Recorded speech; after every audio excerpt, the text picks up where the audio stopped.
ಶಾಸಕರ ಬಗ್ಗೆ ಬೇರೆ ರೀತಿ ಸುದ್ದಿಯನ್ನ ಮಾಡಿದ್ರೆ ಕೈ ಕಾಲು ಮುರಿತೀನಿ ಶಾಸಕ ರಾಜು ಕಾಗೆ ಎದುರೆ ಮಾಧ್ಯಮದವರಿಗೆ ವ್ಯಕ್ತಿಯೊಬ್ಬ ಧಮಕಿ ಹಾಕಿರುವಂತಹ ಘಟನೆ ನಡೆದಿದೆ. ಬೆವನೂರ ಗ್ರಾಮದ ಜಾತ್ರಾ ಮಹೋತ್ಸವದ ವೇಳೆ ಬೆದರಿಕೆಯನ್ನ ಹಾಕಿರುವಂತಹ ವ್ಯಕ್ತಿ ಬೆಳಗಾವಿ ಜಿಲ್ಲೆ ಅಥಣಿ ತಾಲೂಕಿನ ಬೆವನೂರ ಗ್ರಾಮದಲ್ಲಿ ಆಗಿರುವಂತದ್ದು. ಇದು ಸಂತೋಷ್ ಚುರ್ಮೂಲೆ ಎಂಬಾತನಿಂದ ಮಾಧ್ಯಮದವರಿಗೆ ಧಮಕಿ ಹಾಕಲಾಗಿದೆ. ಬೆಳಗಾವಿ ಜಿಲ್ಲೆಯ ಅಥಣಿ ತಾಲೂಕಿನ ಬೆವನೂರ ಗ್ರಾಮದಲ್ಲಿ ಮನೆಗೆ ನುಗ್ಗಿ ಕೈಕಾಲು ಮುರಿತೀನಿ ಅಂತ ವ್ಯಕ್ತಿ ಬೆದರಿಕೆ ಹಾಕಿದ್ದಾನೆ. ಶಾಸಕರ ಎದುರೆ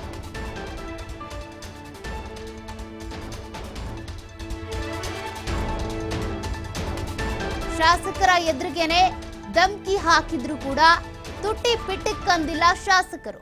ಹಾಗಾದ್ರೆ ಮಾಧ್ಯಮದವರು ಬಿಟ್ಟಿ ಬಿದ್ಬಿಟ್ರಾ? ಯಾಕೆ ಈ ರೀತಿಯಾಗಿ ಹೇಳಿಕೆಯನ್ನ ಕೊಟ್ಟಿರುವಂತದ್ದು? ಶಾಸಕರ ಎದುರೇ ಧಮಕಿ ಹಾಕಿರುವಂತದ್ದು ಮಾಧ್ಯಮದವರಿಗೆ. ಶಾಸಕ ರಾಜು ಕಾಗೆ ಎದುರಿಗೇನೆ ಮಾಧ್ಯಮದವರಿಗೆ ವ್ಯಕ್ತಿಯೊಬ್ಬ ಧಮಕಿ ಹಾಕ್ತಾ ಇದ್ರು ಕೂಡ ಶಾಸಕರು ಸೈಲೆಂಟ್ ಆಗಿ ಕೂತಿದ್ರು, ತುಟಿ ಬಿಚ್ಚಿಲ್ಲ. ಬೆವನೂರು ಗ್ರಾಮದ ಜಾತ್ರಾ ಮಹೋತ್ಸವದ ವೇಳೆ ಮಾಧ್ಯಮದವರು ತೆರಳಿದ್ರು. ಆ ಸಂದರ್ಭದಲ್ಲಿ ಶಾಸಕರ ಬಗ್ಗೆ ಬೇರೆ ರೀತಿಯಾಗಿ ಸುದ್ದಿ ಮಾಡಿದ್ರಿ ಅಂತ ಅಂದ್ರೆ ಕೈ ಕಾಲ್ ಮುರಿತೀವಿ ಅನ್ನುವಂತ ಧಮಕಿ ಹಾಕಿರುವಂತದ್ದು. ಹಾಗಾದ್ರೆ ನೀವು ಹೇಳಿರೋ ರೀತಿಯಾಗಿ ಸುದ್ದಿ ಮಾಡೋದಕ್ಕ ಮಾಧ್ಯಮಗಳಿರೋದು? ಇದ್ದದ್ದನ್ನ ಇದ್ದಂತೆ ಹೇಳೋದಕ್ಕಿರೋದ? ವಾಸ್ತವದ ಪ್ರತಿರೂಪವನ್ನ ಇಟ್ಕೊಂಡು ಸುದ್ದಿ ಮಾಡ್ಬೇಕಾ, ಅಥವಾ ನೀವು ಧಮಕಿ ಹಾಕಿದ್ರಿ ಅಂತ ನಿಮಗೆ ಬೇಕಾದಂಗೆ ಸುದ್ದಿ ಮಾಡ್ಬೇಕಾ? ಧಮಕಿ ಹಾಕಿದ್ರು ಕೂಡ ಶಾಸಕರು ನೋಡ್ತಾ ಸುಮ್ಮನೆ ಕೂತಿದ್ರು. ರಾಜು ಕಾಗೆ ಅವರ ಎದುರುಗಡೆನೆ ಆ ವ್ಯಕ್ತಿ ಧಮಕಿ ಹಾಕಿರುವಂತದ್ದು ನೋಡ್ತಾ ಇದ್ದೀರಾ. ಆ ದೃಶ್ಯಗಳನ್ನ ನೀವು ಆತ ಏನ್ ಹೇಳಿದ ಅನ್ನೋದನ್ನು ಕೂಡ ಒಂದ್ಸಲ ಕೇಳಿಸ್ಕೊಂಡ್ಬಿಡಿ.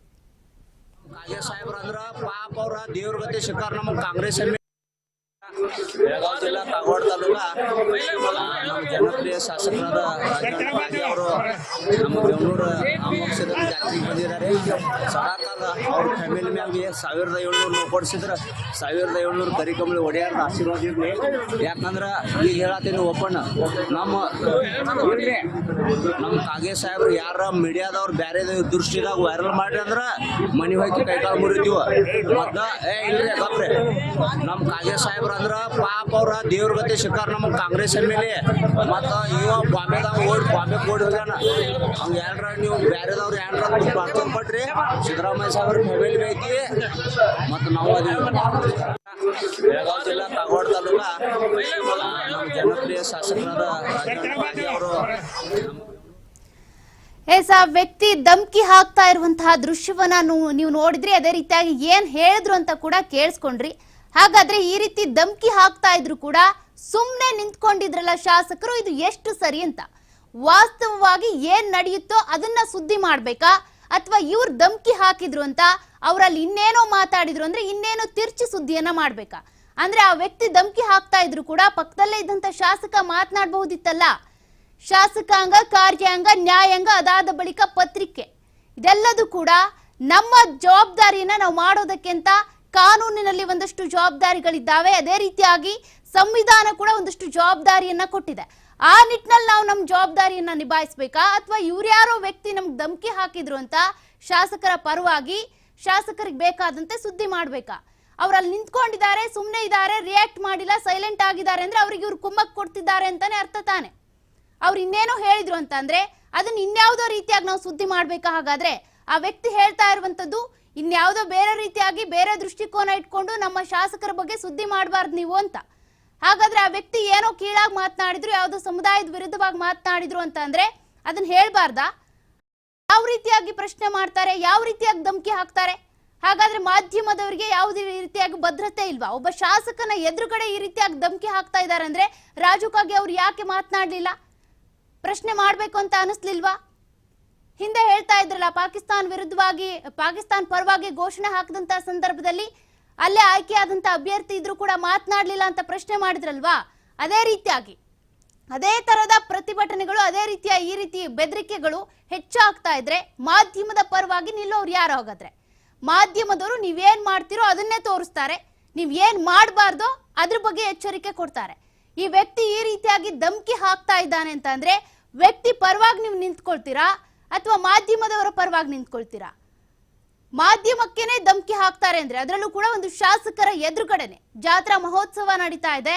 ಆ ಸಂದರ್ಭದಲ್ಲಿ ಶಾಸಕರ ಬಗ್ಗೆ ಕಾಳಜಿ ಇರ್ಬೋದು, ಶಾಸಕರ ಬಗ್ಗೆ ಒಲವು ಇರ್ಬೋದು, ನಿಮ್ಗೇನೋ ಕೆಲಸ ಮಾಡಿಕೊಟ್ಟಿರ್ಬೋದು, ಅಥವಾ ನೀವು ಶಾಸಕರಿಗೆ ಅವರು ಒಲವಾಗಿರುವಂತ ವ್ಯಕ್ತಿ ಆಗಿರ್ಬೋದು, ಏನೇ ಆಗಿರ್ಬೋದು, ಅವ್ರದ್ದು ನಿಮ್ದು ಸಂಬಂಧ ಬೇರೆ. ಆದ್ರೆ ಮಾಧ್ಯಮದ ಬಗ್ಗೆ ಮಾತನಾಡೋದಕ್ಕೆ ನೀವ್ಯಾರು?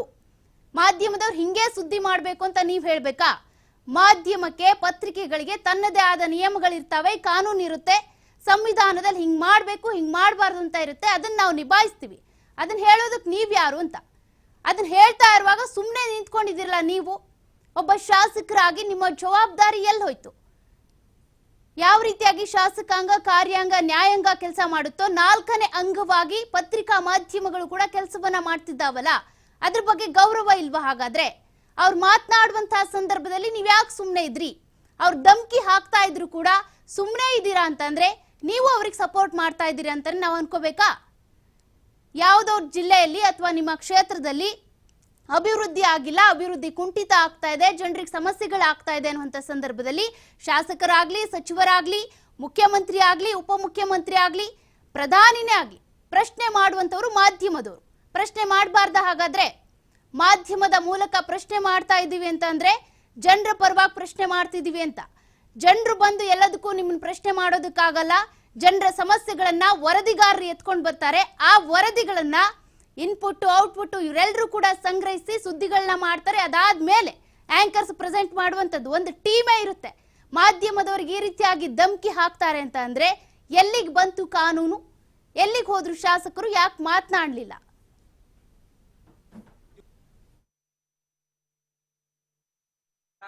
ಬೆಳಗಾವಿ ಜಿಲ್ಲಾ ಕಾಗವಾಡ ತಾಲೂಕಾ ನಮ್ಮ ಜನಪ್ರಿಯ ಶಾಸಕರಾದ ರಾಜೇಂದ್ರ ಪಾಟೀಲ್ ಅವರು ನಮ್ಮ ಬೆಂಗಳೂರು ಪಕ್ಷದಲ್ಲಿ ಜಾತ್ರೆಗೆ ಬಂದಿದ್ದಾರೆ. ಸದಾಕಾಲ ಅವ್ರ ಫ್ಯಾಮಿಲಿ ಮ್ಯಾಗೆ 1700 ಕೊಡಿಸಿದ್ರೆ 1700 ಕರಿಕಂಬಳಿ ಒಡೆಯಾರ್ದ ಆಶೀರ್ವಾದ ಇರಲಿ. ಯಾಕಂದ್ರೆ ಈಗ ಹೇಳತ್ತೀನಿ ಓಪನ್, ನಮ್ಮ ಕಾಗೆ ಸಾಹೇಬ್ರು ಯಾರ ಮೀಡಿಯಾದವ್ರು ಬೇರೆ ದೃಷ್ಟಿದಾಗ ವೈರಲ್ ಮಾಡ್ರಿ ಅಂದ್ರೆ ಮನೆ ಹೋಗಿ ಕೈಕಾಲು ಮುರಿತೀವ. ಮೊದ್ಲ ಇಲ್ರಿ ಗಪ್ರೆ, ನಮ್ಮ ಕಾಗೆ ಸಾಹೇಬ್ರು ಅಂದ್ರ ಪಾಪ ಅವ್ರ ದೇವ್ರ ಗತಿ ಶಿಕಾರ ನಮ್ಮ ಕಾಂಗ್ರೆಸ್ ಎಮ್ಮೆಲೆ. ಮತ್ತ ಇವ ಬಾಂಬೆದಾಗ ಬಾಂಬೆ ಓಡಿ ಹೋಗ್ಯಾನ. ಅವ್ನು ಏನ್ರ ನೀವು ಬೇರೆದವ್ರು ಏನ್ರ ಪಾರ್ಸಲ್ ಕೊಟ್ರಿ, ಸಿದ್ದರಾಮಯ್ಯ ಸಾಹೇಬ್ರ ಫ್ಯಾಮಿಲಿ ಐತಿ, ಮತ್ತು ನಾವು